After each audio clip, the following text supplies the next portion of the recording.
कृष्णाय भूतले श्रीमते भक्तिवेदांत स्वामिन्निति नामिने नमस्ते सारस्वते देवे गौरवाणी प्रचारिणे निर्विशेष शून्यवादी पाश्चात्य देशतारिणे जय श्री कृष्ण चैतन्य प्रभु नित्यानंद श्री अद्वैत गदाधर श्रीवासादि गौर भक्तवृंद हरे Krishna Krishna Krishna Hare Hare Hare Ram Ram Ram Hare Hare Hare Krishna.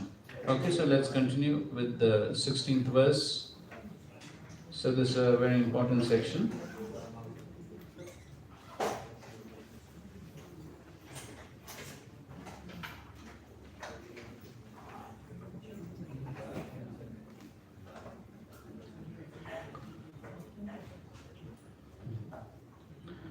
शुश्रूषोषदधानस्य Vasudev कथारुचि स्यान्महत्सेवया Vipra पुण्यतीर्थनिषेवनात्. O wise gone sages, by serving those devotees who are completely freed from all vice, great service is done. By such service, one gains affinity for hearing the messages of Vasudeva.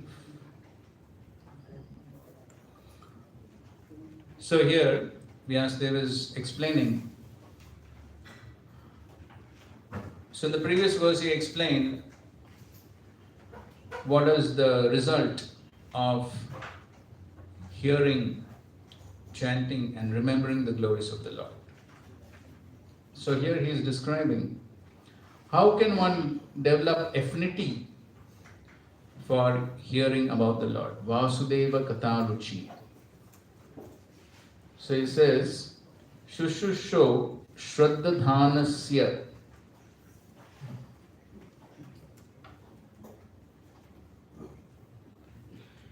So first of all, Shraddhadhanasya.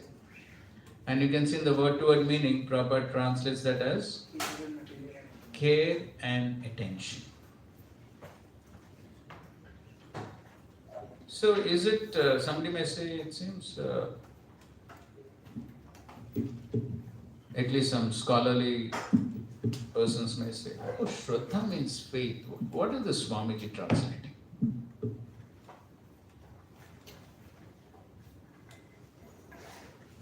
Shraddha means faith, correct? Then why Prabhupada is translated as with care and attention? Yes, Adit. So probably the more one is having faith for someone, he will be more careful and attentive. Good. Yes, that's correct. So if one has faith in someone and some activity, we were giving this example before also, that so one has faith that if I get admission into IIT, I'll have a very bright future. At least that's what one thinks. So then what one does? Yes, very carefully studies. Because he has that faith that if I study, then that's good for me. So the faith is very much related to the quality of the activity. So therefore, Prabhupada is translating Shraddhadhanasya as with care and attention. So if one has faith, then automatically one does the activity very carefully, attentively. So both are very much related.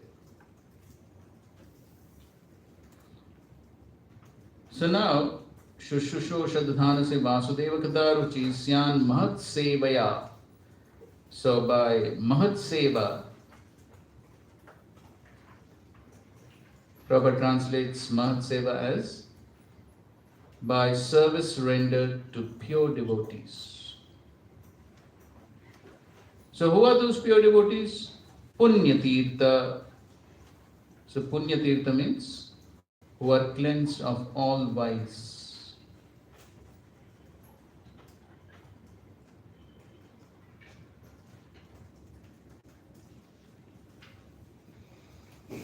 Punyatirtha also has another meaning, and that is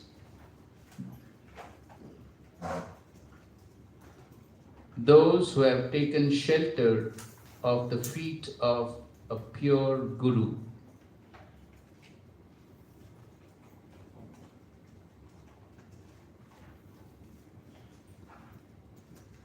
So all this is related.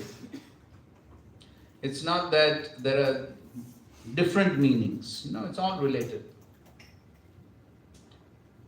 So by taking shelter of a pure Guru, one gets purified. So therefore, the Punya Tirtha can mean free from all vice, or one who has taken shelter of a pure Guru. Related. One who has taken shelter, then he gets purified. So by rendering service to such pure devotees,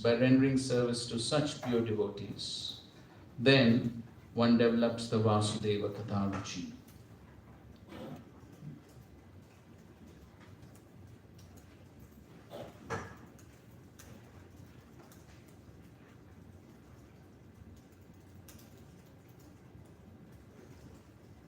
And then, when one develops the Vasudeva Katharuchi, then one can actually hear with faith.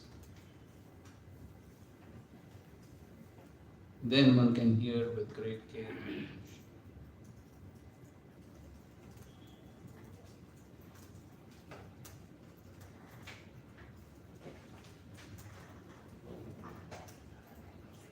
So Srila Prabhupada is especially talking about serving the devotees. In the second paragraph, he says, the servants of God are to be accepted as God by the devotees who actually want to go back to Godhead. Such servants of God are called Mahatmas or Tirthas, and they preach according to particular time and place. Next paragraph. The servants of God come to propagate God consciousness, and intelligent people should cooperate with them in every respect. By serving the servant of God, one can please God more than by directly serving the Lord. The Lord is more pleased when he sees that his servants are properly respected, because such servants risk everything for the service of the Lord and so are very dear to the Lord. Okay, so can you give some examples for this? By serving the servant of God, one can please God more than by directly serving the Lord. Okay, Narada served the Bhaktivedantas. Okay. Ambarish Maharaj.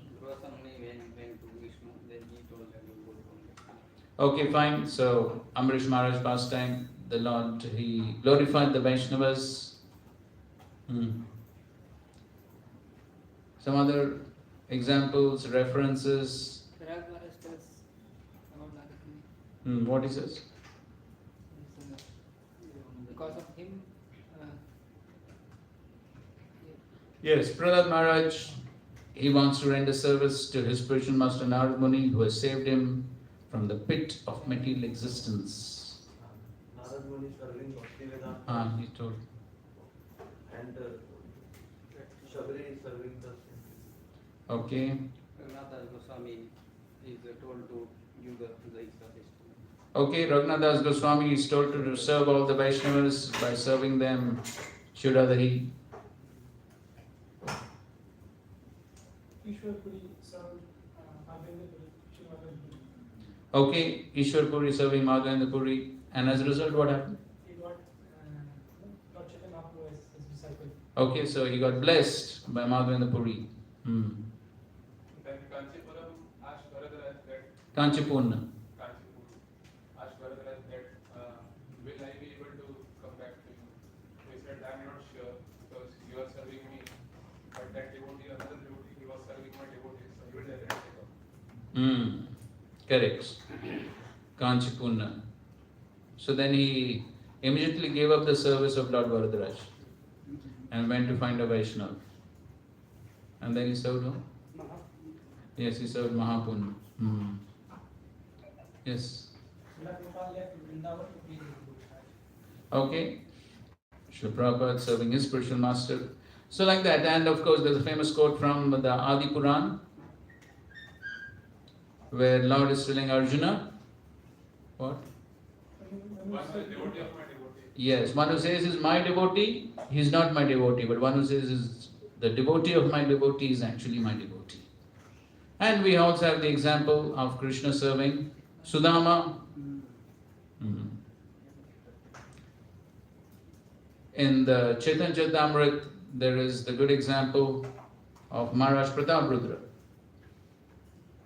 So I'm sure many of you know that pastime of the Lord refusing to give his mercy to Maharaj Prataprudra. But then Maharaj Prataprudra pleased one elevated Vaishnava. Who's that? Yes, Ramananda Rai. How did he please him? By giving him a pension. How much pension? Equal to his salary, without service. So Ramananda Rai, when he reported that to Chaitanya Mahaprabhu, Mahaprabhu was very pleased. Then Mahaprabhu said, because the king has pleased an elevated Vaishnava like you, therefore he will definitely receive the Lord's mercy. So this is the important Siddhanta which comes again and again. And of course, Mahaprabhu himself has said, Gopi Bhartur Padakamalyor, Das, Das, Das. In one lecture, Prabhupada says, 100 times Das. And it says, the more one becomes Das Anudas, the more mercy one receives. So usually one thinks, if I get direct service of the Lord, direct service of the spiritual master, that is good. But that is not the Siddhanta. Of course, Shuddhagiri Prabhu tells, it was not so easy to be servant of Srila Prabhupada. Both Shuddhagiri Prabhu, Harishauri Prabhu, both had that same experience. Because Srila Prabhupada was 24 hours Krishna conscious. So then it was a struggle for the servant to come up to the standard. So therefore, in any case, the Siddhanta is that the more we are in the mood of a servant, that means we are ready to serve everyone. That's the mood of a Vaishnava. So the more one is in that mood, then the more mercy one receives. More Krishna is pleased. So not that I will serve only the big devotees. Then I'll get more mercy. No. That's not that's not the Lord's Siddhanta, that's not Mahaprabhu's Siddhanta. So when one is ready to serve everyone, small devotee, big devotee, doesn't matter. Because we have only one constitutional position. We have only one position. That is what? Servants. Das and Das. So whoever it is, one is ready to serve. When one is in that mood, then Krishna is pleased. Okay. And so what is the result of that service? Prabhupada is writing. By serving the servants of the Lord, one gradually gets the quality of such servants, and thus one becomes qualified to hear the glories of God. So by serving the servants, one gets their quality. That means one gets the faith that they have. So, and when one gets that faith, then one becomes qualified to hear. The eagerness to hear about God is the first qualification of a devotee eligible for entering the kingdom of God. So we have read these statements before also. Prabhupada has written where? Which purport? The eagerness to hear is the first qualification. He wrote in a previous purport also. Third verse purport. Third or second? Second, yes. Second verse purports. The eagerness to hear is the first qualification. Again here, He's writing, the eagerness to hear about God is the first qualification of a devotee eligible for entering the kingdom of God. So, even though the taste may not be there, here it's not said taste for hearing. What is said? Eagerness to hear. So, whether taste is there or not there, if one is eager to hear, then the taste will eventually develop. That is the point. So, first of all, one has to be eager. So, if one is eager to hear, then Krishna is pleased with the eagerness, then he gives the taste. But if the eagerness only is not there, eagerness to hear, eagerness to serve, the eagerness should be there. As we know the well-known pastime of Gargamuni Prabhu not offering obeisances in the beginning years. What did Srila Prabhupada say? Do it till you. So whether you feel or you don't feel, you offer obeisances. The feeling will come later. So that is sadhana bhakti. So sadhana bhakti is what? There is no taste. But we still perform the activities of sadhana bhakti. Why? Why? Yes. The instructions of Guru and Shastra. On the basis of that instruction, we follow. That's our eagerness. Our eagerness is to follow the instruction. So when we show that eagerness to follow the instruction, then the taste will eventually come. But if we don't show that eagerness, then very difficult to progress then. Okay.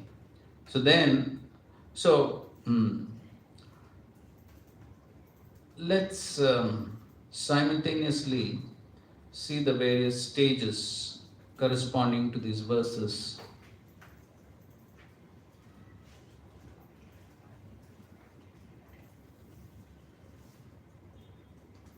So these are the 9 stages of bhakti which we are all familiar with. So here he even he begins with the 12th verse, and the 12th verse also says Tat Shraddhana Muniyo. The 12th verse is also talking about the process to realize the absolute truth. So he puts the 12th verse also. There also the word Shraddha is coming, here also the word Shraddha is coming. So in any case, so the first step is Adau Shraddha. Now Vishwanath Thakur also divides these 9 stages into 14 stages, so that we will see a little later. So first we will see the 9 stages. So the 16th verse is also talking about Sadhu Sang, Mahat Sevaya. So Sadhu Sang is also there. Now we'll go to the 17th verse. Shanvatam Swakata Krishna Punya Shravana Kirtanaha Hridhayantasto Yavadhrani Vidunoti Surutsatam. Sri Krishna, the personality of Godhead, who is the Paramatma, supersoul in everyone's heart, and the benefactor of the truthful devotee, cleanses desire for material enjoyment from the heart of the devotee who has developed the urge to hear his messages, which are in themselves virtuous when properly heard and chanted. Please read the purport. Messages of the personality of Hey, God. your turn is over, no? Some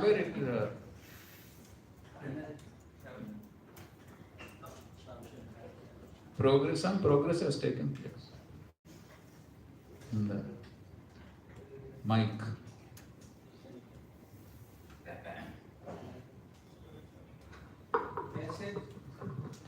Message of the personality of Godhead, Sri Krishna, are none different from him. Whenever therefore offenseless hearing and glorification of God are undertaken, it is to be understood that Lord Krishna is present there in the form of transcendental sound, which is as powerful as the Lord personally. Sri Chaitanya Mahaprabhu in his Shiksha declares clearly that the holy name of the Lord has all the potencies of the Lord, and that he has endowed his innumerable names with the same potency. There is no rigid picture of time, and anyone can chant the holy name with attention and reverence at his convenience. The Lord is so kind to us that he can be present before us personally in the form of transcendental sound. But unfortunately, we have no taste for hearing and glorifying the Lord's name and activities. We have already discussed developing a taste for hearing and chanting the holy sound. It is done through the medium of service to the pure devotee of the Lord. The Lord is reciprocally respondent to his devotees. When he sees that a devotee is completely sincere in getting admittance to the transcendental service of the Lord and has thus become eager to hear about him, the Lord acts from within the devotee in such a way that the devotee may easily go back to him. The Lord is more anxious to take us back into his kingdom than we can desire. Most of us do not desire at all to go back to Godhead. Only a very few men want to go back to Godhead. But anyone who desires to go back to Godhead, Sri Krishna helps in all respects. One cannot enter into the kingdom of God unless one is perfectly cleared all of sins. The material sins are products of our desires to lord it over material nature. It is very difficult to get rid of such desires. Women and wealth are very difficult problems for the devotee making progress on the path back to Godhead. Many stalwarts in the devotional line fell victim to these allotments and thus retreated from the path of liberation. But when one is helped by the Lord Himself, the whole process becomes as easy as anything by the divine grace of the Lord.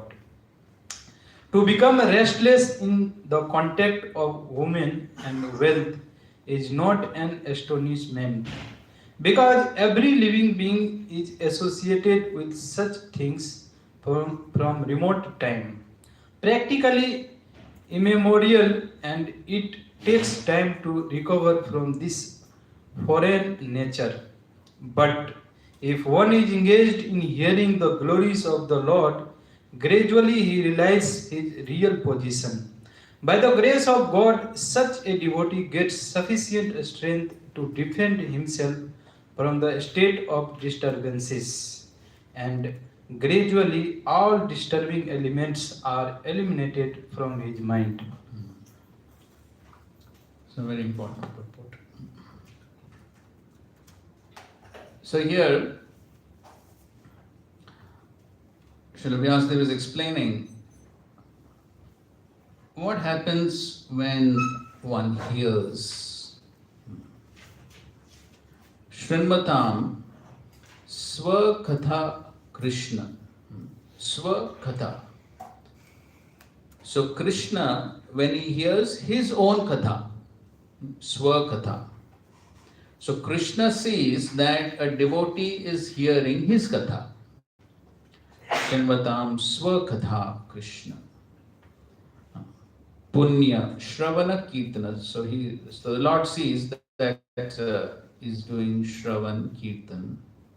Then Radhi Antastha Abhadrani Vidunoti.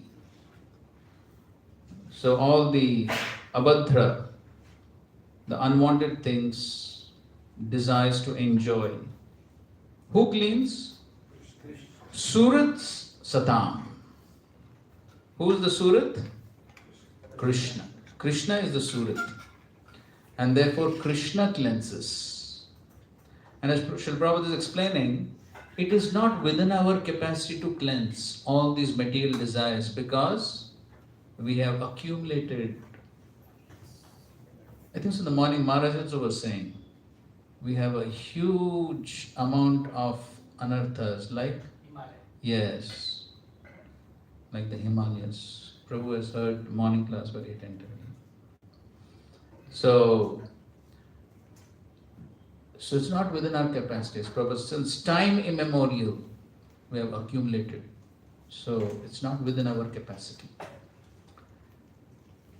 So here in this purport, Prabhupada is talking about two qualifications which attracts the Lord's mercy to cleanse the heart. What are these two qualifications?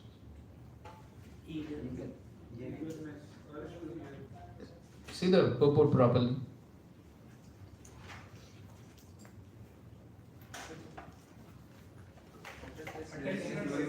Offenseless hearing. Yes, the first one is offenseless hearing and glorification.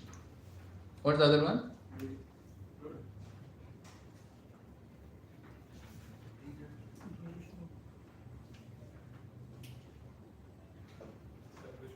Okay, eager to hear is also there. Eager to hear is also there.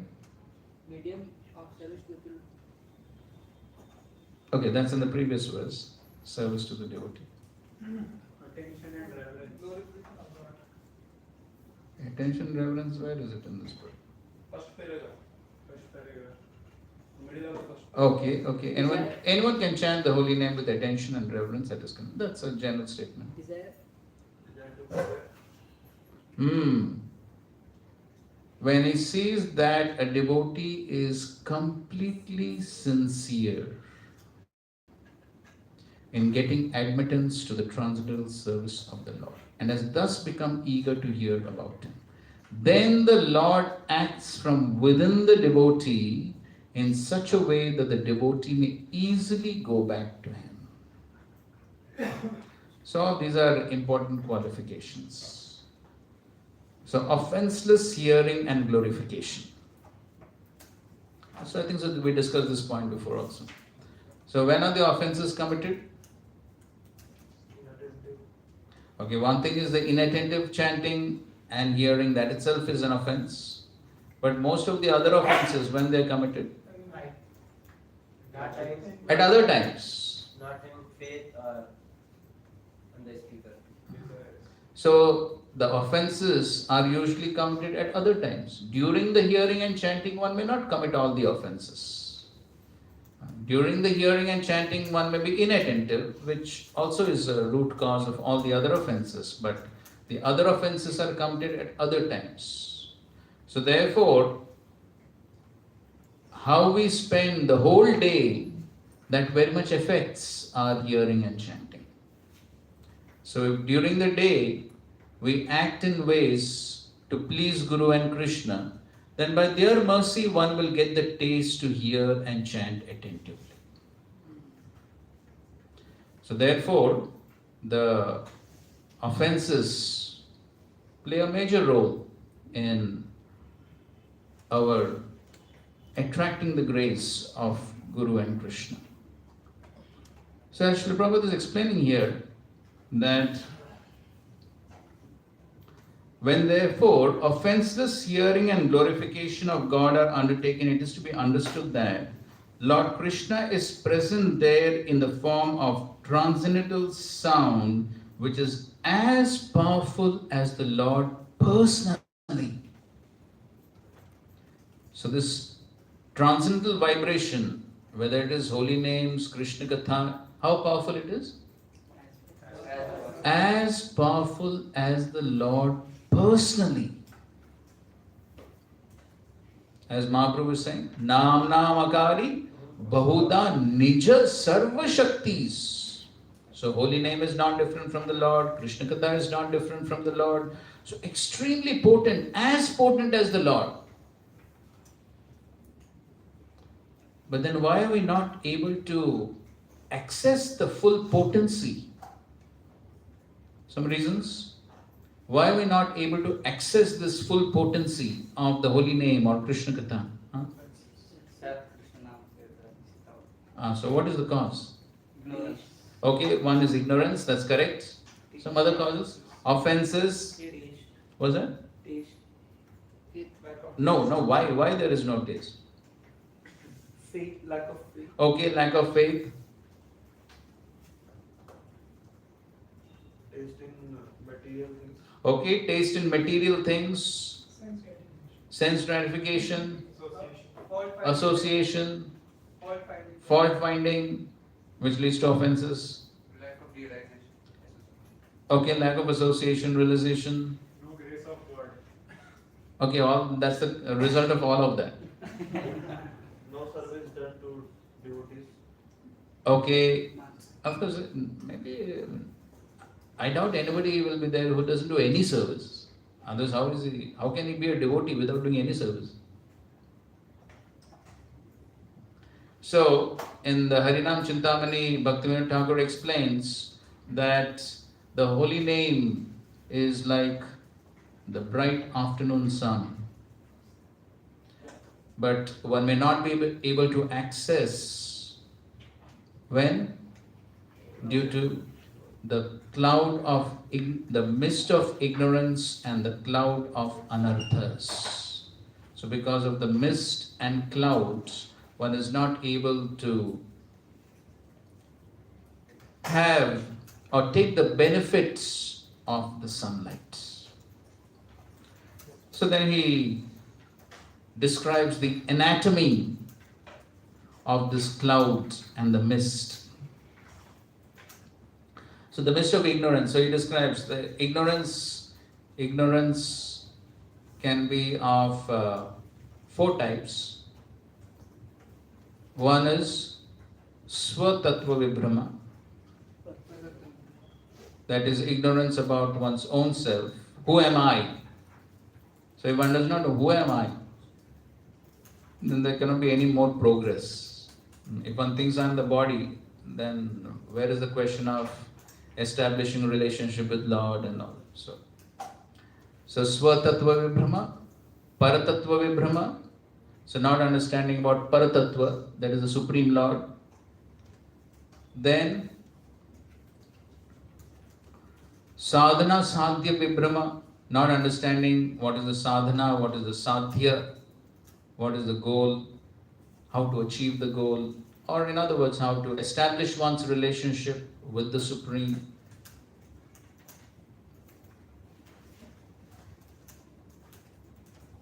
And Bhakti Pratikul Tattva Vibhrama.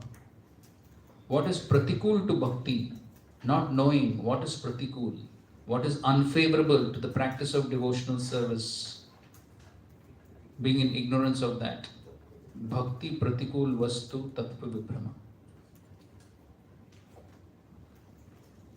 So, if one is in ignorance, then yes, then it's difficult. That is why we are studying all this, so that we can come out of the ignorance. First of all, of course, at least theoretically we understand, and then as we progress, then we can get a more better realization. But at least first of all, theoretically one should know all these things. Then, the cloud of anarthas. So under the cloud of anarthas, he says that basically there are 3 aspects, or 3 causes. So there is Asat Trishna, Hridaya Dhaurbalyam, and Aparadhs. So Asat Trishna means, Trishna is hankering for the Asat. Asat means material things. So basically, 4 categories of Asat Trishna: Bhukti, Mukti, Siddhi. So basically it is hankering for material sense gratification, gross material sense gratification, then hankering for liberation, hankering for mystic siddhis.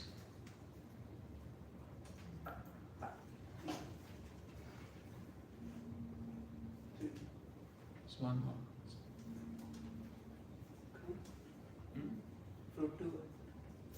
That's Bhukti.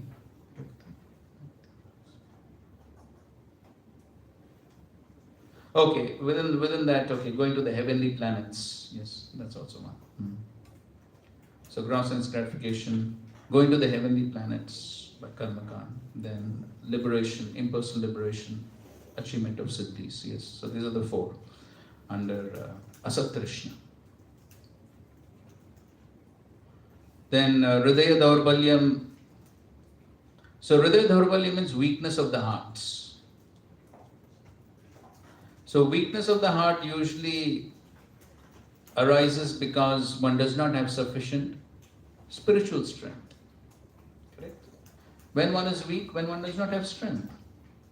So this weakness of the heart is due to lack of spiritual strength. And lack of spiritual strength can be due to various reasons like envy,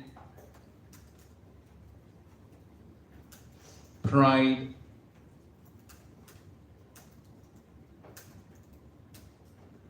fault finding. So these are all reasons for not having sufficient spiritual strength, because one is not able to fully take shelter of the Lord. So therefore there is insufficient spiritual strength. Therefore one remains spiritually weak, hridaya daurbalyam. And aparadhs, essentially four types of aparadhs. Nam aparadh, seva aparadh, Vaishnava aparadh, and jiva aparadh.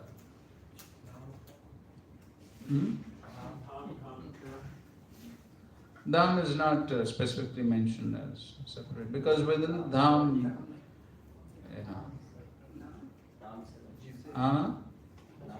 Nam aparadh, seva aparadh, Vaishnava aparadh, and jiva aparadh.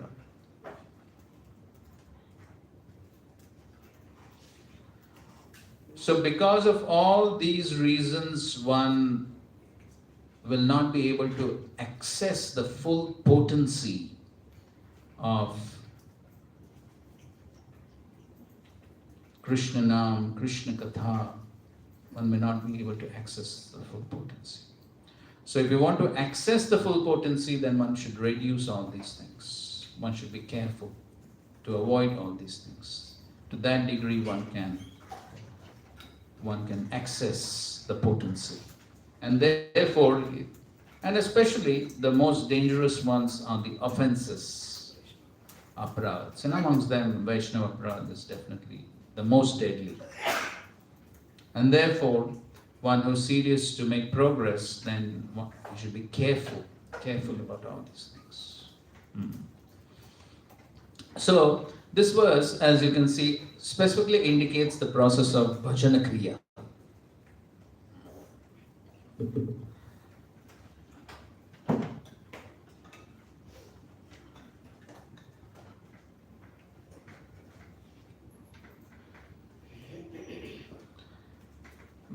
Vishwanath Thakur in the Madhuri Kadamani speaks about two types of bhajan kriya. Anishtita bhajan kriya and nishtita bhajan kriya. Nishtita bhajan kriya is nishtha basically. But before that there is anishtita bhajan kriya, where that means it is not steady. The bhajan kriya, that is the practice of devotional service, is not steady. And he describes various stages of this anishtita bhajan kriya. So it says that the first stage is utsamayi. Utsamayi. So initially, when one begins devotional service, he gives an example. He gives an example of a student who goes to the Gurukul. So he learns a few things, and when he learns a few things, he feels, I know so much.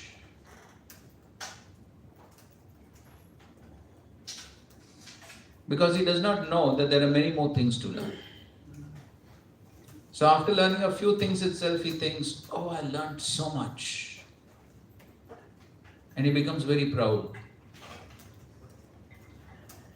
So similarly, in the initial stages, when one comes to devotional service, one performs a little service, one begins chanting the holy names, then one shows a lot of enthusiasm. So Utsamai is also called as sporadic enthusiasm. Sporadic. Sporadic means there is a spurt of enthusiasm. So we find new devotees may have a lot of enthusiasm initially. There's a lot of enthusiasm to learn new things, and they learn many things. But at the same time, they also think, we know a lot, we have done a lot, and most probably it's just a matter of a few days. The Vaikuntha airplane is going to come to take me back to Godheads. So one develops all these ideas. So this is called as Utsamai stage. So then the next stage is called as Ghanataral. Ghanataral. Ghanataral. Ghana means thick. Taral means thin. So then, as the devotee continues on in his practice of devotional service, then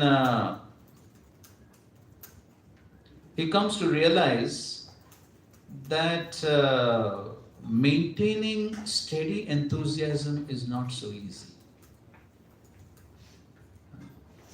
So he begins to experience reality. So initially he's thinking he's on top of the world, but then after some time begins to understand that there are some challenges here. It's not so easy to always maintain enthusiasm.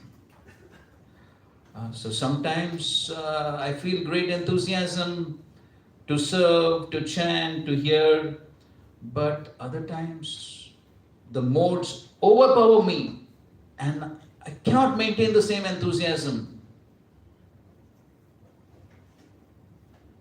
So then he goes through the stage of Ghanataral. Sometimes lot of enthusiasm, sometimes very less enthusiasm. Did we ever have an experience like that? Yes. Everyone, according to Vishnu Thakur, everyone goes through these stages.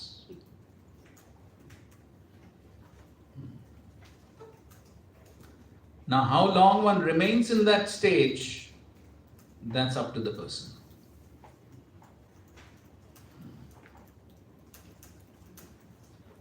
So, but then one goes through these stages. So sometimes a lot of enthusiasm, there's so much of taste and this and that, sometimes nothing. So then, one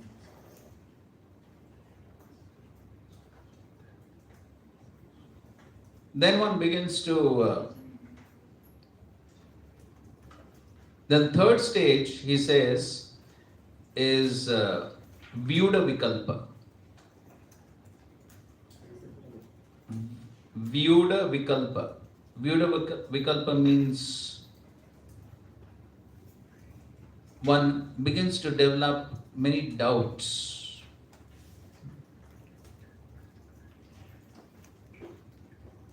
Or one becomes indecisive. So when he goes through this Ghanataral stage, then he begins to sort of analyze, why my practice of devotional service is not steady.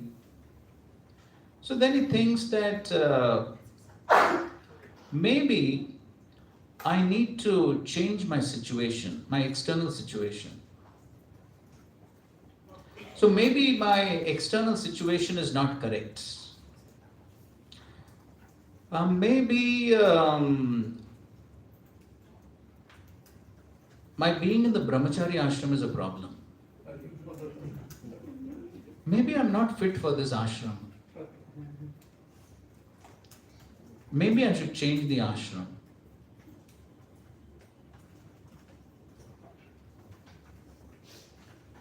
Most probably if I go to the Grihastha ashram, things may be better. Then my devotional service will become more steady.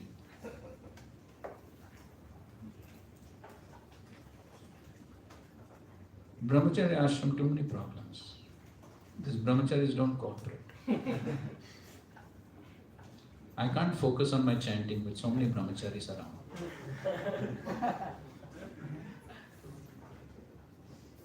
Did anyone think like that? Nobody will admit. You're saying everybody goes through it? That's what Vishnu Chakravarti says. I'm not saying.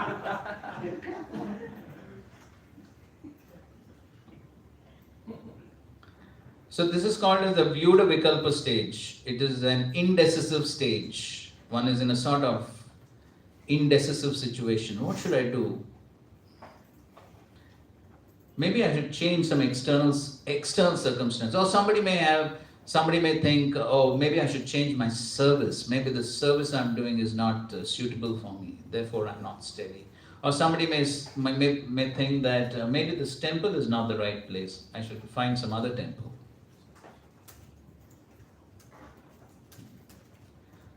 So he thinks changing external situation will lead to more steadiness.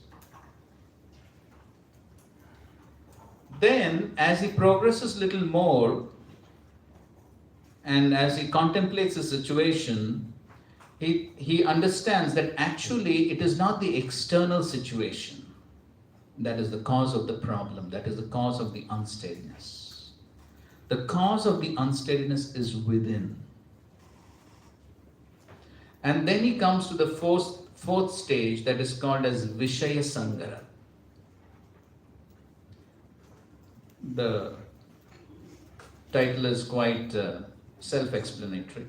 Vishaya Sangara means what? Sangara means what? Yes, there's a battle. Battle with what? Vishaya. So therefore, there is a struggle, a battle with the objects of the senses, sense gratification. So he understands that actually the problem is not external, the problem is internal. The problem is my desires for sense gratification that are pulling me down, that are creating obstacles. Therefore, in the purport, Srila Prabhupada is talking about two obstacles. What is that? Yes, wealth and women. Wealth and women. So, these are obstacles in one's bhajana kriya. So, because a devotee, he has knowledge. He has knowledge. 5th chapter of the Gita, 22nd verse. What is that?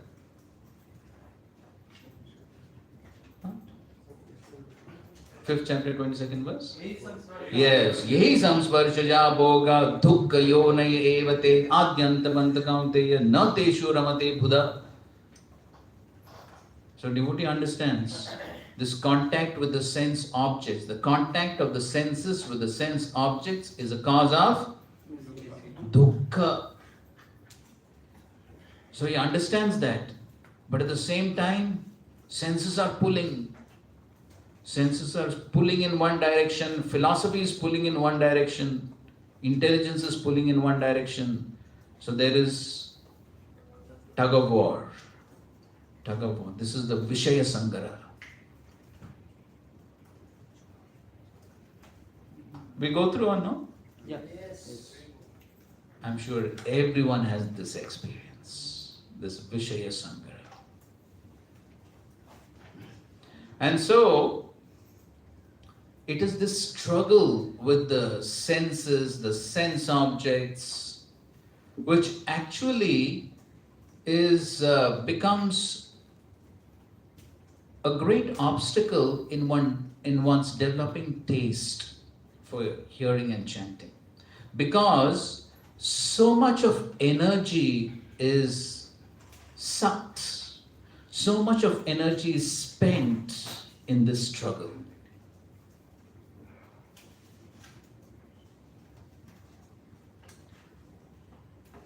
So actually the the taste in hearing and chanting, which could develop, but the energy, so much of energy is lost in this struggle, in this battle, Vishaya Sankara.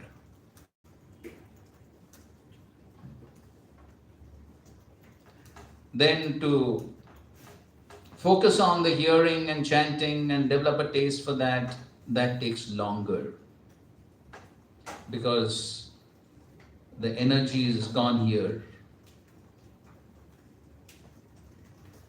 So I have this example that just like if somebody is say earning 50,000 rupees a month salary, but he has taken a house loan, and then say big house loan, say 20,000 goes for the house loan. How much he gets? So he may think, oh, 50,000 is my salary, but I'm getting so less. Why? Something, it's going somewhere else. What do you call that? What's the full form? Equated monthly installments. Okay. So similarly, that's what we are discussing. The holy name, Krishna Katha, so powerful. How powerful? How powerful? As powerful as the Lord. So powerful. But so we can access it, but then so much of strength goes here in this struggle. And therefore then accessing that full potency of the holy name and Krishna Katha becomes difficult. But yes, one has to go through it. But then, how much time one remains in each of these stages, that's up to us. There's a solution for each of them. So now, when he's going through this, then he thinks, oh, enough is enough. I'm going to do something now. So then comes the next stage, which is called as Niyamakshama. Niyamakshama. So then he makes vows. I want to develop some taste in chanting. From tomorrow onwards, I'll chant 32 rounds every day.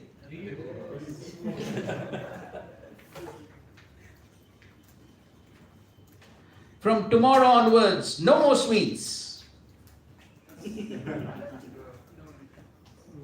From tomorrow onwards, no more paneer.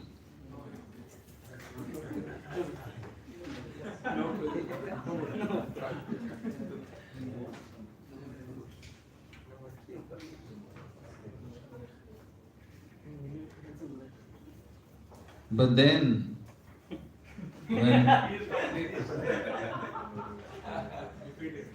what to do? ISKCON Juhu Sadhu Bhojan.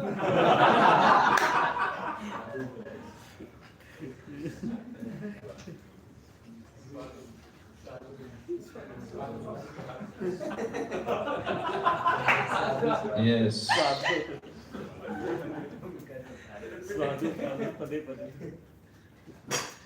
So then when the prasadam comes, what to do? Krishna has come in the form of prasadam.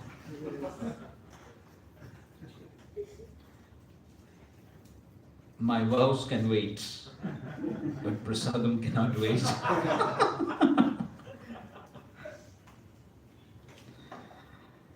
So Niyamaksha means inability to keep vows. So he makes the vows. He's determined to make a change, but then he's not always able to maintain them. But he's making a determined effort.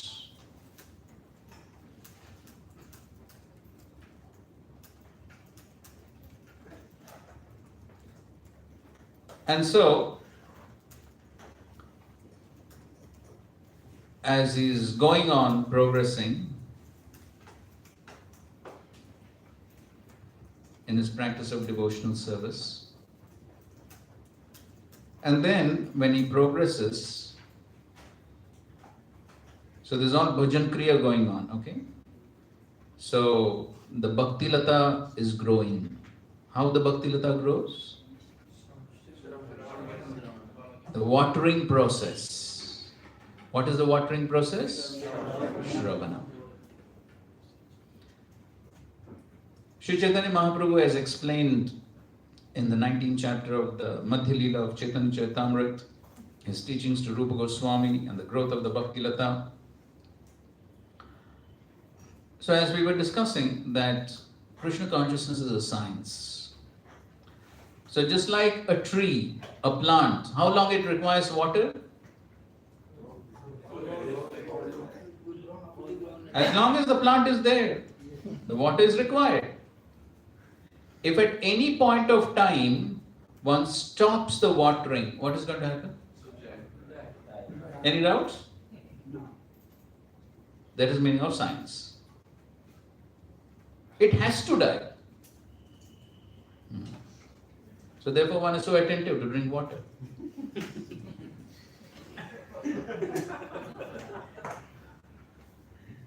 Because he knows if he doesn't drink, he'll die.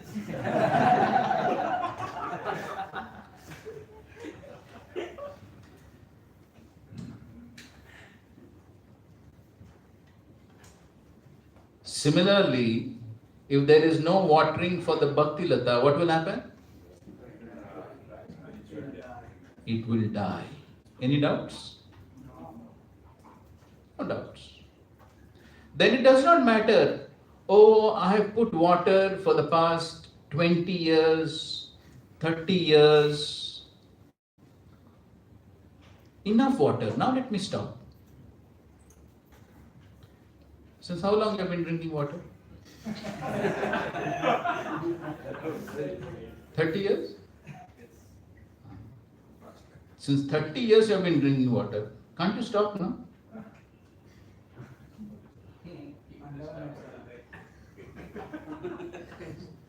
So one knows, if I stop, I will die. But the same principle applies. Any point of time, 30 years, 40 years, 50 years, any point of time, one stops the watering process, the Bhakti Lata 100% will shrivel up and die. Then it does not matter how many years one has spent, it does not matter whether one is GBC, sannyasi, temple president, HOD, commander, no commander, doesn't matter. Nothing matters. It is science. This is the meaning of science. No water, death is sure.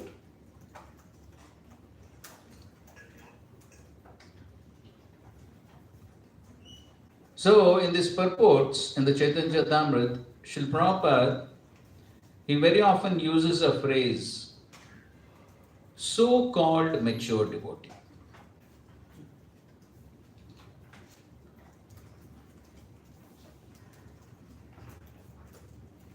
So, in our NOD classes, I think so, we discussed some of these points. So, usually, as we were saying, that usually initially new devotees, there's quite a lot of enthusiasm, and so they're quite serious. They know we're new, we should take it up seriously, and there's also some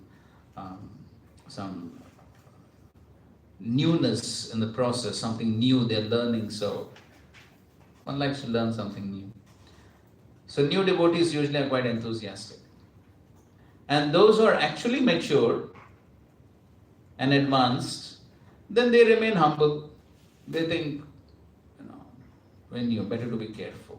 Maya is very strong. I'm not so strong. So advanced devotees are also careful. Who lands in problem?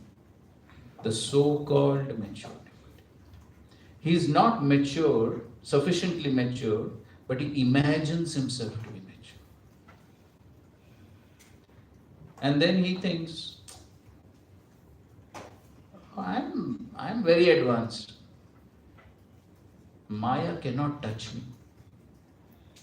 Now I have crossed the jurisdiction of Maya now. So he makes a big mistake.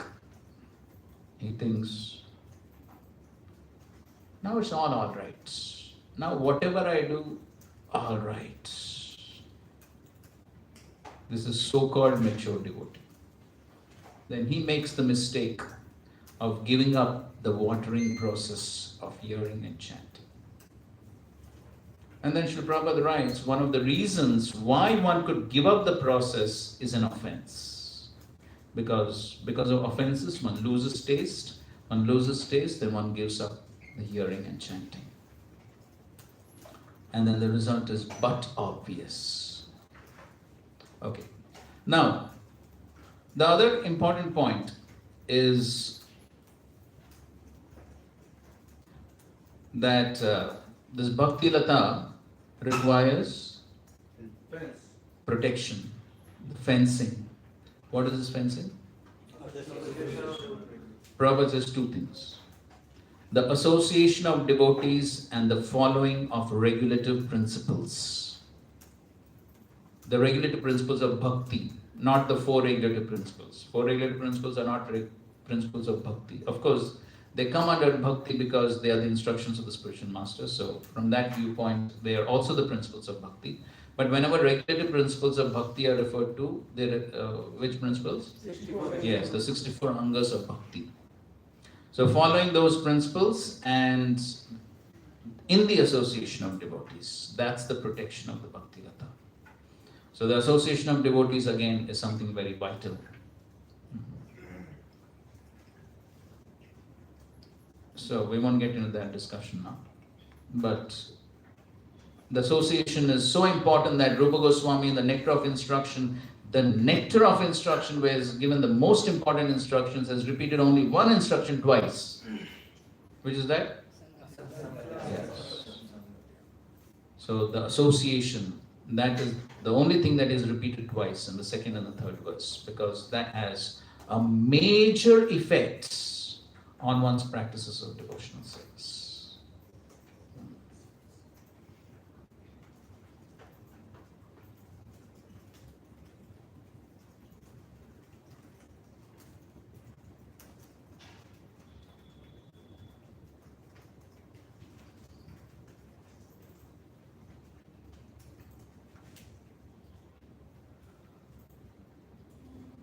So regarding women and wealth, Prabhupada has written, women and wealth are very difficult problems for the devotee making progress on the path back to Godhead.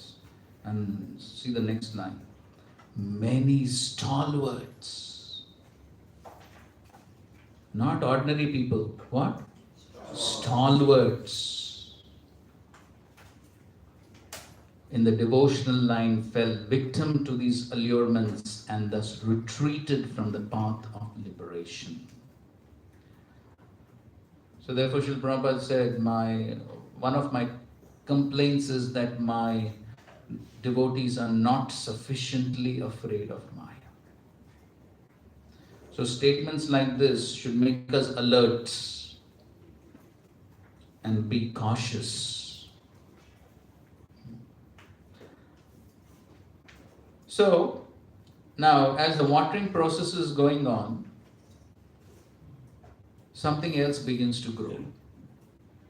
Weeds. Yes, the weeds begin to grow. And Srila Prabhupada quotes Srila Bhaktisiddhanta Saraswati Thakur and says that actually the weeds are unlimited, but they can be essentially categorized into 6 categories. What are they? Nishiddhachar, Kutinati, Jiva Himsa, Puja, la, pratishtha. Very easy to learn all this.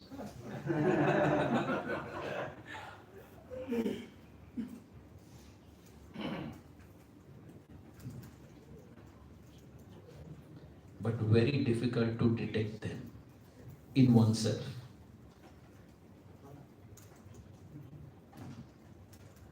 So, why they're very difficult to detect? Huh? Looks very similar to the Bhakti Lata. So just like in a garden or in a field, if there are weeds which are growing along with the main crop, from a distance, how it looks? Everything is green, very nice. My crop is growing very nicely. From a distance, everything looks green. When one will detect them?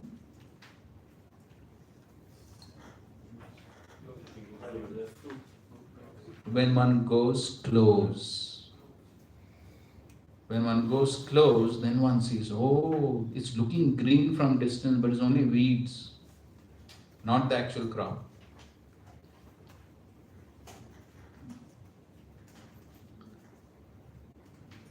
And so, if one doesn't actually go close, if one doesn't become self-introspective, then one will think everything is fine. My devotional life is flourishing. Everything is going so nice.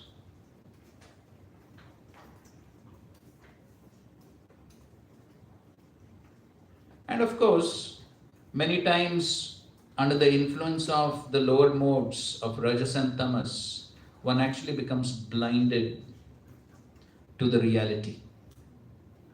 Because to understand the reality, one must come to Sattva. Sattvat Sanjayate Jnanam.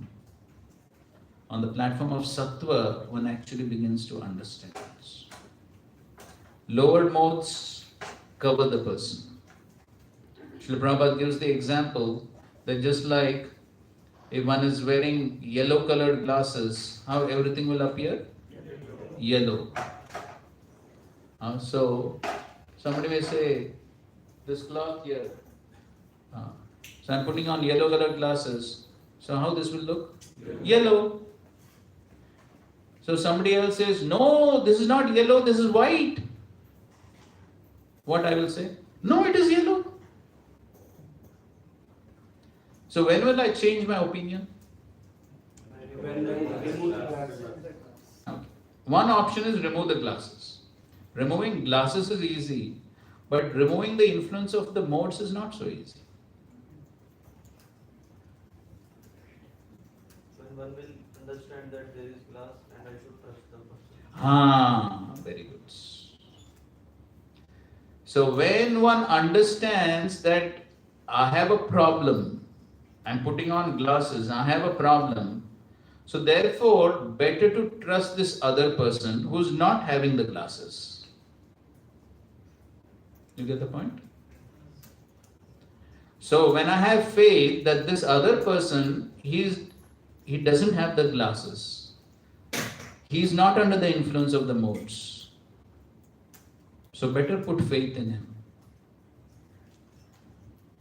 Otherwise it's very difficult to detect one's own faults. Therefore it is said, a writer should never edit his own books. Therefore even Srila Prabhupada had someone else edit his books, correct? Even Ishwara Puri wanted to give his book for editing to Nimai Pandit. So that's a Siddhanta. Because, of course, these are all pure souls and there's no fault in them, but we can learn something. But the fact is, it's very difficult for one to find one's own faults. Because why one has committed the fault? Because of the lower modes. Because of the influence of lower modes, one has committed a fault. Now those lower modes also cover the person. So how will he detect his own fault? That's why very difficult. You tell a person you have done something wrong. Does he accept easily? No. Immediately, as soon as you say you have done this fault, what is the immediate thing that will happen? Say that? Justification. Immediately, spontaneously. Don't have to look at others, look at oneself.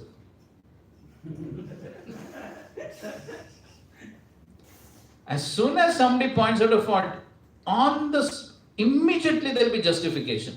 Acceptance is very difficult. This is due to the influence of the modes. Therefore, to detect one's own anarthas is very difficult. Even though one may be as advanced as Bharat Maharaj. How advanced was Bharat Maharaj? Yes. Yet, he could not detect his own mistake. He came under the influence of Rajogun. Correct? What are the two significant symptoms of Rajogun? Sangha and Trishna. Sangha. Sangha means attachment. So, Bharat Maharaj came under the influence of Rajogun and got attached to the deer. That's a symptom of Rajogun. Could he detect it? He could not detect it. So therefore, you can see two differences. In the 14th chapter of the Bhagavad Gita, 19th verse purport. So here, Krishna is explaining how to become free from the influence of the modes.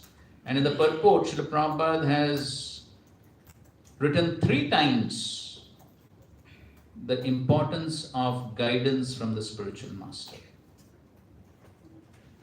Without that, it's very difficult to get free from the influence of the modes. And the other good reference in Bharat Maharaj's story is 5th canto, 12th chapter, verse number 14. So in this purport, which in my understanding is the only purport where Srila Prabhupada gives the statement, Bharat Maharaj fell down because he did not consult a spiritual master. Prabhupada writes that. 5, 12, 14. So even somebody as advanced as Bharat Maharaj required guidance. He didn't have it. And so then he fell down. Why? Very difficult to find out one's own faults. And so, as the Bhakti Lata is growing, weeds also grow, but very difficult to detect. Therefore, Srila Prabhupada writes in the purport in the CC, but still one should painstakingly, Prabhupada used this word, painstakingly uproot the weeds. It's very painful. To remove the weed in the field is easy. But when the weed is in my own heart, it's not so easy. Then it becomes very painful. But still painstakingly one should remove it. Why? Because that is an obstruction in one's progress. And how those weeds manifest, that Vishwanath Chakravarti Thakur in the Madhurya Kandamani describes as the 6th symptom of Anishtita Bhajan Kriya, and that is called as Taranga Rangini. Taranga Rangini.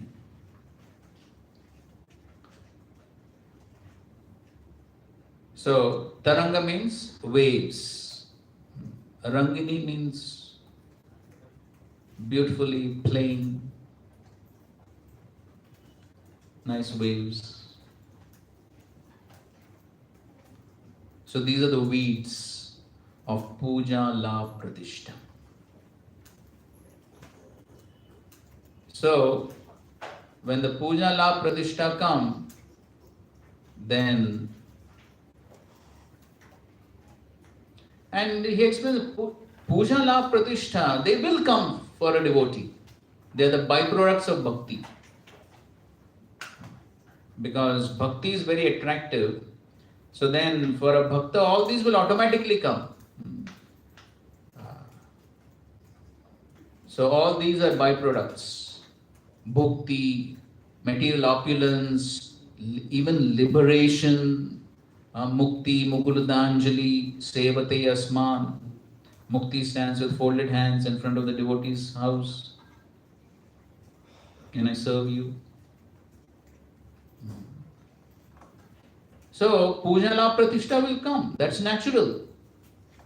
They come. They come knocking, begging. So many people are there waiting to give gifts, waiting to give garlands, waiting to wash the lotus feet. Do you have experience or no? Yes, it is natural. Nobody can say no.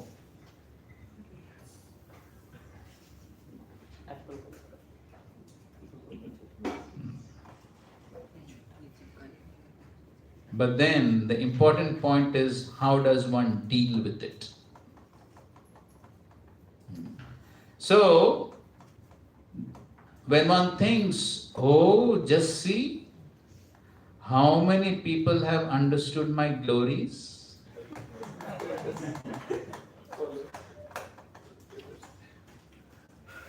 I am making so much progress.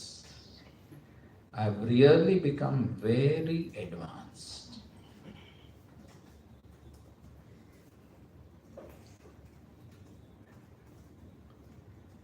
So then Maya says, yes, yes, yes, you have become very advanced. The glories are being revealed to the whole world.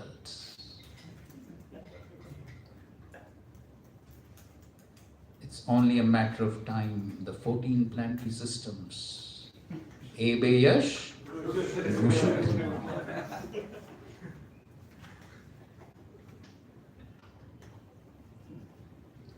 Just a matter of few years.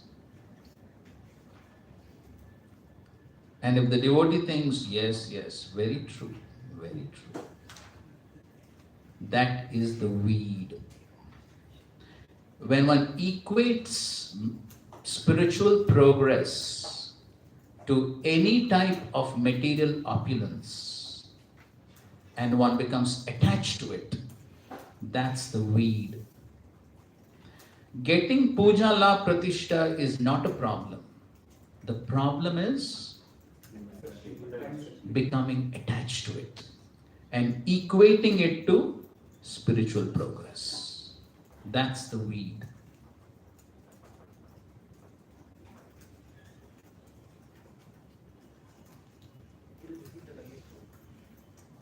So, equating these material opulences to spiritual progress and becoming attached to them and thinking I'm entitled to them, that's the weed. But one who is in knowledge understands that all of this belong to Krishna. And that's why we were discussing yesterday. What is the mood of the acharyas? How is Sutta Goswami praying? How is Shukadev Goswami praying? How is Rupa Goswami praying? How is Srila Prabhupada praying? So we saw all these examples. What is the mood of the acharyas? So Srila Prabhupada, in spite of so much of success, Srila Prabhupada never took credit for it. So many times Srila Prabhupada says, people say I have done magic. What magic? I have not done any magic. It's all the mercy of my Guru Maharaj. I have simply repeated the words of my Guru Maharaj.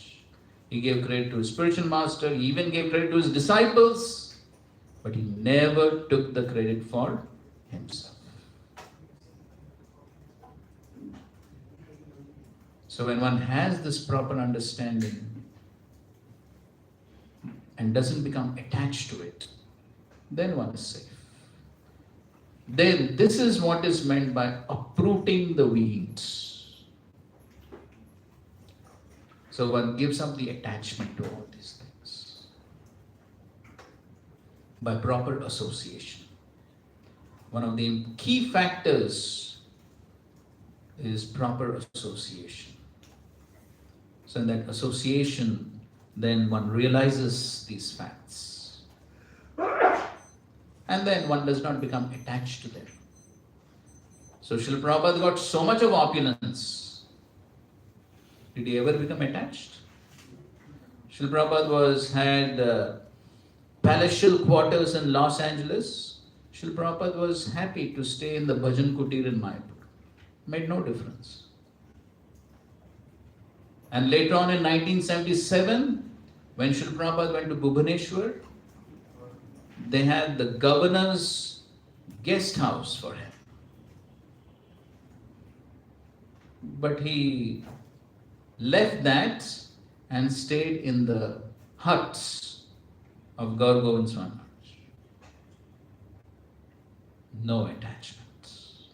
Absolutely no attachment. Didn't make any difference. And Prabhupada said that. So, for a devotee, it doesn't matter. If one is asked to live under a palace, one is not attached to the tree. If one is told to live under the tree, one is not attached to the palace. So if one is in that consciousness, makes no difference. Opulence comes, use it in Krishna service. Doesn't come, doesn't matter. So, when one is in that consciousness, and that essentially comes by proper association, by proper hearing and chanting, by the purification, then one can uproot these weeds. So, the stage of Taranga Rangini is, yes, so that could be an obstacle if one becomes attached to them. But then, on the stage of Taranga Rangini, one begins to realize these subtle anarthas. One begins to realize these subtle anarthas. And then takes the trouble to uproot them. Then one can make progress.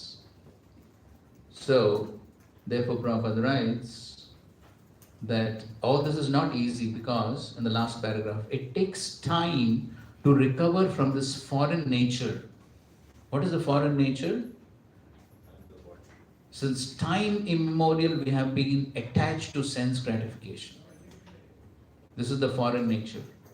But this foreign nature has become so much a part of oneself. So, devotional service, which is natural, that has become foreign nature now. Material life has become swabhav. That has become natural. So that is the situation. But if one is engaged in hearing the glories of the Lord, gradually he realizes his real position. So the bhajan kriya has to continue. The bhajan kriya has to continue. Sincerely, without offenses, the bhajan kriya has to continue. Then, by the grace of God, whose grace? By the grace of God, one can never think it is my strength. It is never going to happen by my strength. By the grace of God, such a devotee gets sufficient strength to defend himself from the state of disturbances. And gradually, it's not going to happen overnight, gradually, all disturbing elements are eliminated from his mind.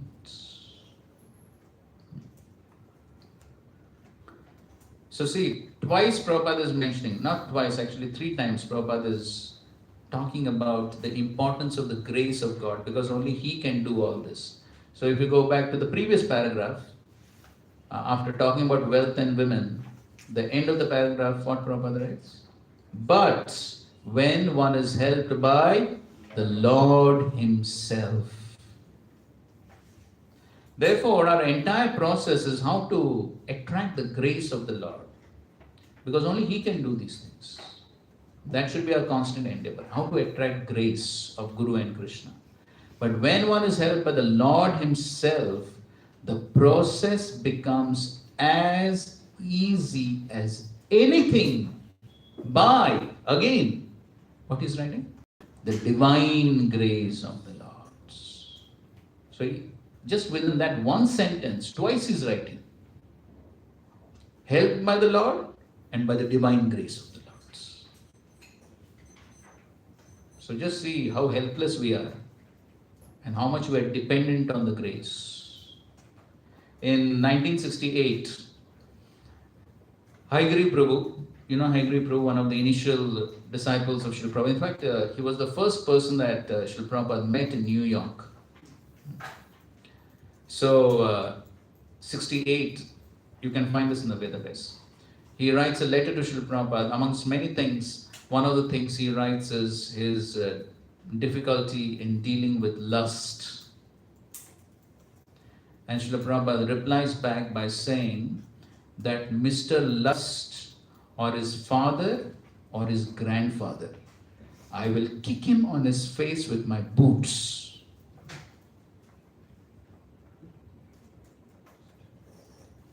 But some terms and conditions apply. Provided you follow my instructions. Yes, that's exactly what Prabhupada is writing. The process becomes as easy as anything. So it can become very easy. How? By the divine grace. His divine grace, A.C. Bhaktivedanta Swami Srila Prabhupada. By divine grace. So one has to attract the divine grace. And how to attract the divine grace? By following the instructions. That's all. That's all what one has to do. Simply follow the instructions. Don't have to concoct, speculate. No. Simple instructions Prabhupada has given. Simply follow that. Then when Prabhupada is pleased, what he will do? Kick Mr. Lust on the face. Then the process will become easy. So,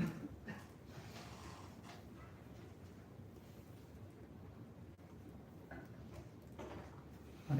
And in the previous paragraph, similar point.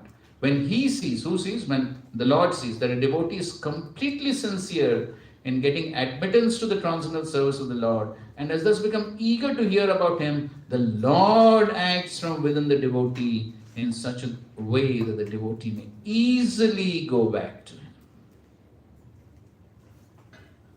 So the divine grace does all this. Then the process becomes easy. Otherwise, big struggle. Then even stalwarts problems. All right? Any questions?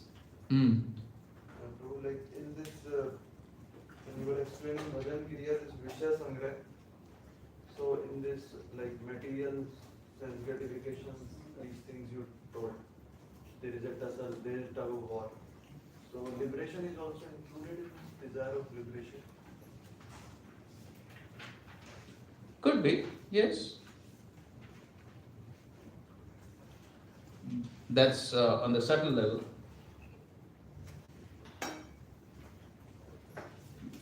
That's mostly for the jnanis.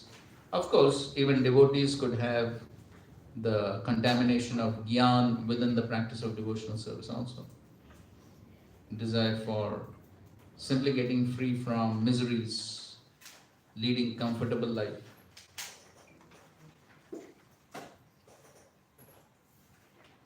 That's a desire for liberation. Desire for liberation means what? Leading life free of miseries.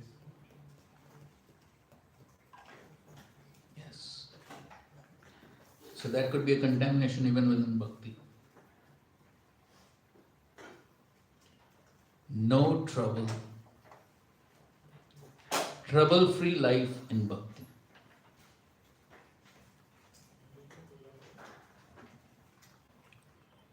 Do you have experience of that here? No troubles in the ashram here? If one expects that, wrong place. But if one thinks, I've come here, now my life, there should be no troubles. Everything should go smoothly. If there are troubles, I quit. Did Mother Yashoda ever have any anxiety?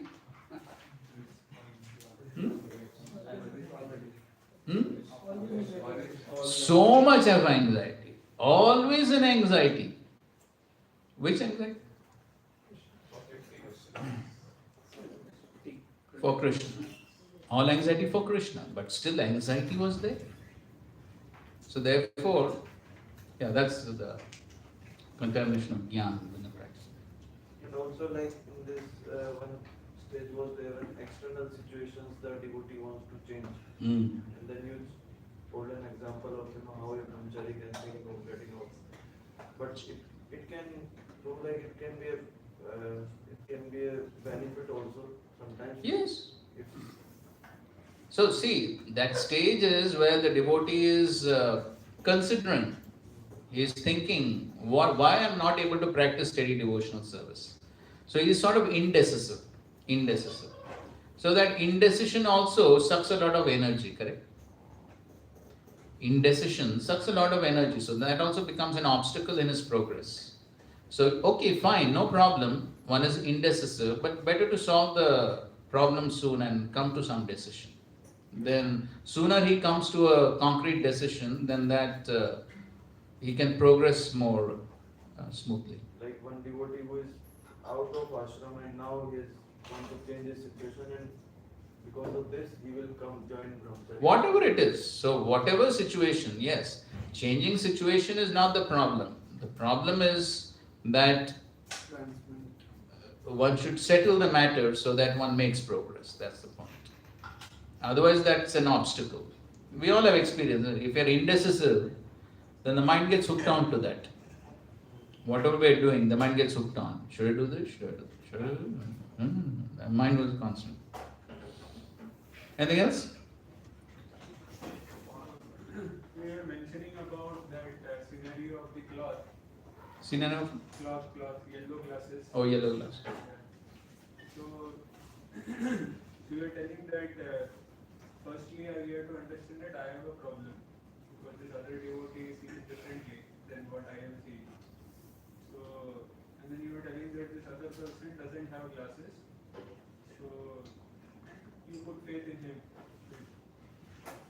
But now the situation is that other devotee is a spiritual master, then we agree. But then if we understand that we are all into those three modes, so if some other devotee, a senior, whatever, or an equal to me, who has a different opinion, whatsoever, then how to really go ahead with it? Whether do I have a yellow glass or he has a yellow glass? And who will remove what day? Both have yellow glasses. So who is correct? So both have yellow glasses, yet I am seeing yellow, he is seeing white. How is that? Less yellow, more yellow. So many grades of yellow. Shades.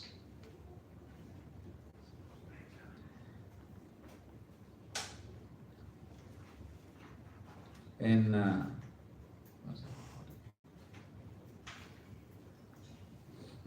we were just discussing the other day, yesterday, right? Prabhupada is writing purport to the 10th verse, symptoms of Kali Yuga.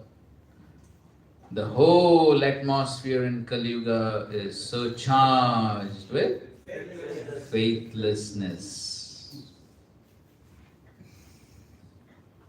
This is such a common question. So many places I go, this question is again and again and again asked.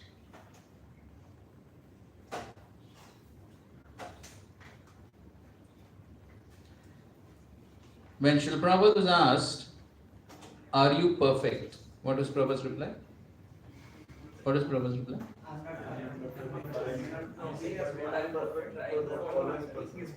The message is perfect. The message is perfect. Therefore, the first point is we have to have faith in someone. If we have no faith in anyone, where is the chance to make progress? We don't have faith in anyone, then we have to have faith in someone, correct? If we don't have faith in another person, whom will we have faith in? Yes, my own mind. One has to have faith somewhere, correct? If one doesn't have faith in another person, then it's obvious. I have to have faith in my own mind. And my mind, yes. But what's the problem with my mind? Yes, influenced by the lower modes. So how can I have faith in my mind? So therefore, it is absolutely essential. As that's why we discussed about Bharat Maharaj. It is a must. So we have to have faith in someone coming in parampara.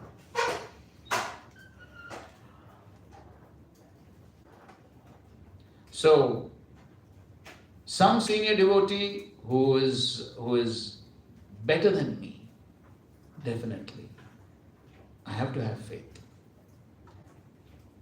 If I don't have faith, it's a very dangerous situation.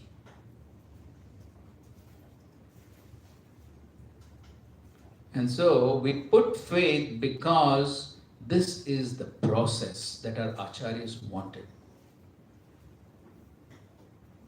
And so we understand, okay, this person, he's coming in parampara, he is having good spiritual practices, therefore I can put faith.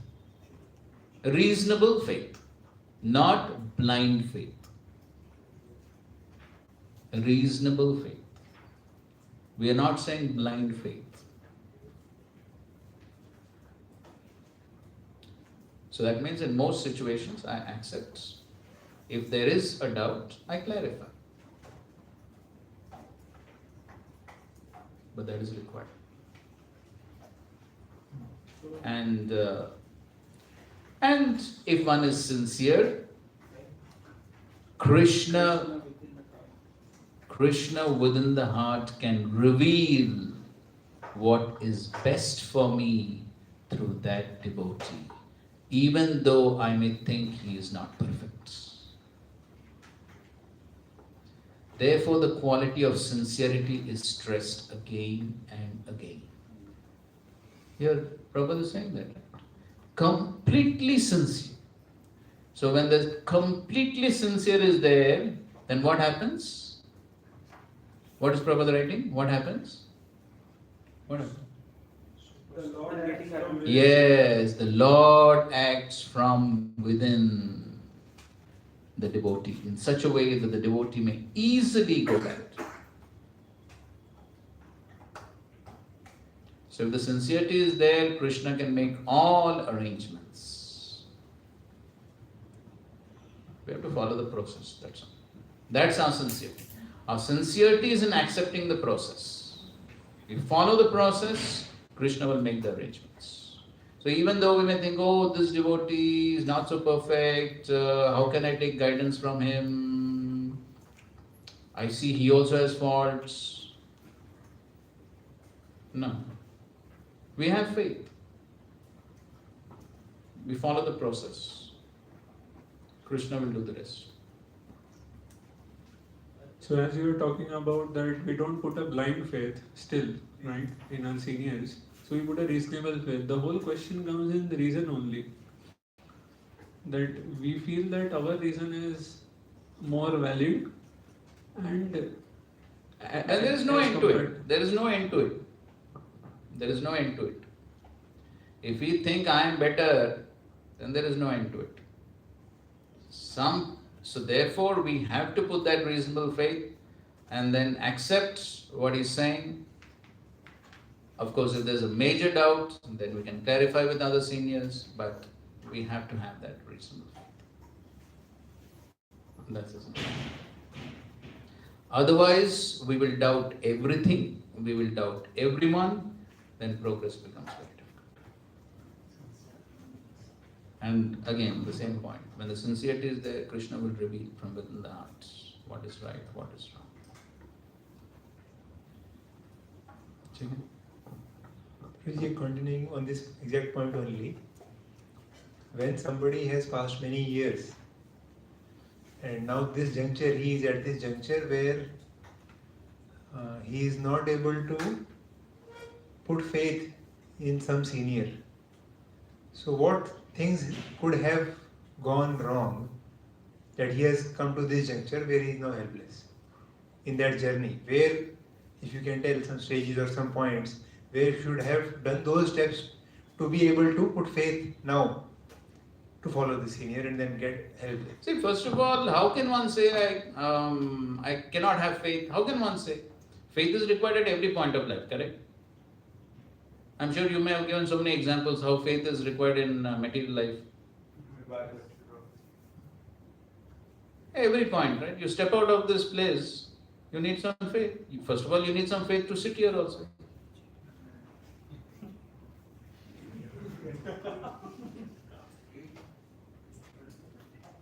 What is the guarantee this won't fall? So faith is required at every point. So what's the problem in having faith in a devotee? If you can have faith in a barber, why not in a devotee? What's the problem?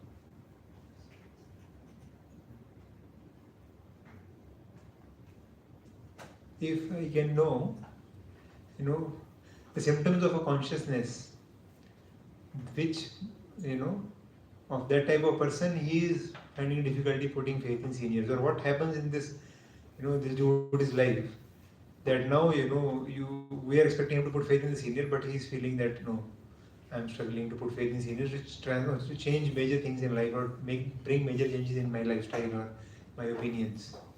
Now he's not able to put faith. Now he is helpless. So what has gone wrong? That Okay, then, was what? okay, fine. So one does not have faith in one person, then try to find some other person in whom one can put reasonable faith.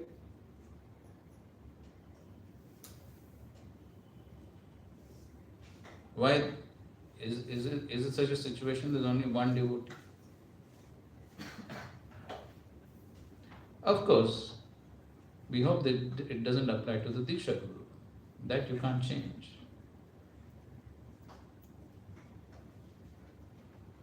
But then if it's not just you change here and there any whimsically, but one can consult other Vaishnavas and seek guidance and all that.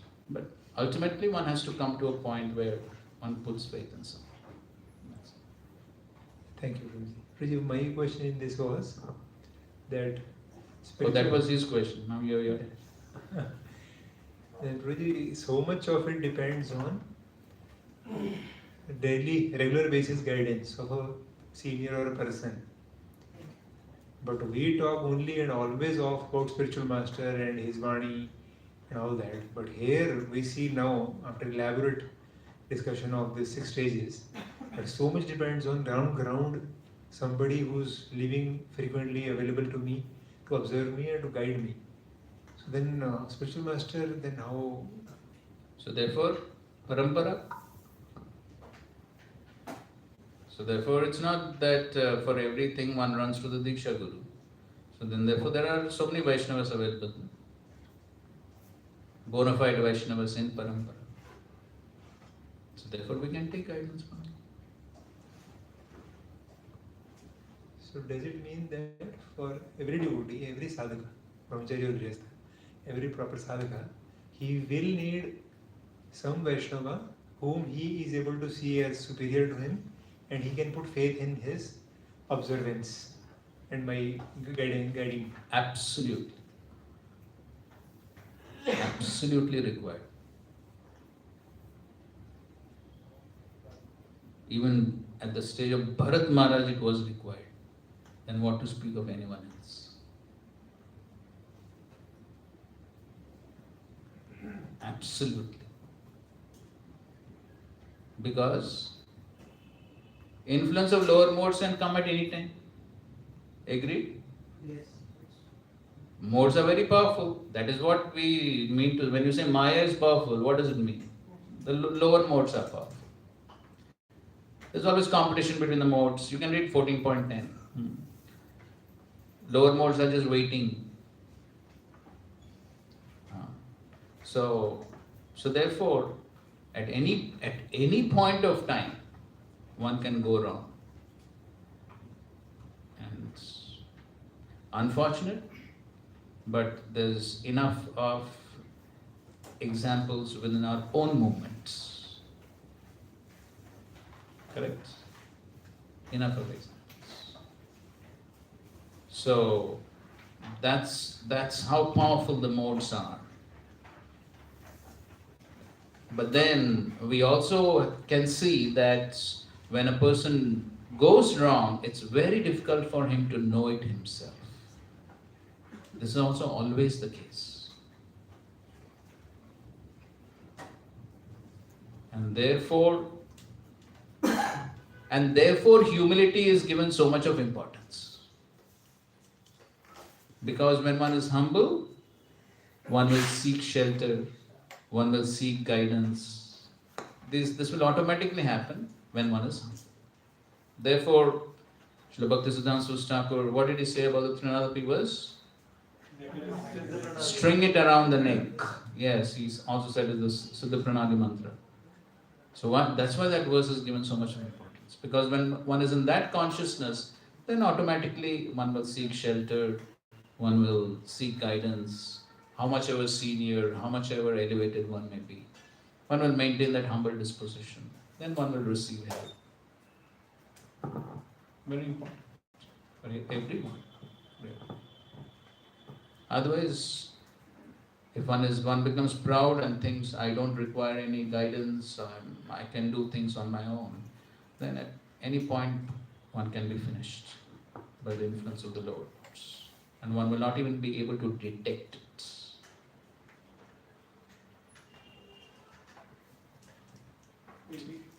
Initially, you said the point of introspection. From a distance, weeds looks alike, but one will only detect when one go closer and self-introspect. And then you gave us the importance of that it's very difficult to find one's own fault, Bharat Maharaj. So basically, the Guru will give us the idea or the whole thing how to self-introspect, and then we have to self-introspect like that, or how? Yes, so on the basis of knowledge that we receive from Guru, Sadhu and Shastra, so definitely we can try and introspect, see where am I, and am I going on the right track. So on the basis of the knowledge that one receives, and on that basis one introspects, not some sentimental stuff. So that's why we're discussing all this. So we're specifically discussing for wonderful special devotees at ISKCON Juhu. Otherwise, this is not within the syllabus of Bhakti Vaibhav. We are going out of syllabus, taking some extra time, which you have given. Okay, so our time is up for today. You can ask me personally. Our time is up. Thank you very much. Srila Prabhupada ki jai, Vrindra Srimad Bhagavatam ki jai, Sabed Gaur Bhakta Vrinda ki jai. Hare Krishna, Krishna Krishna, Hare Hare, Hare Rama, Rama Rama Rama Hare Hare. Attendance please.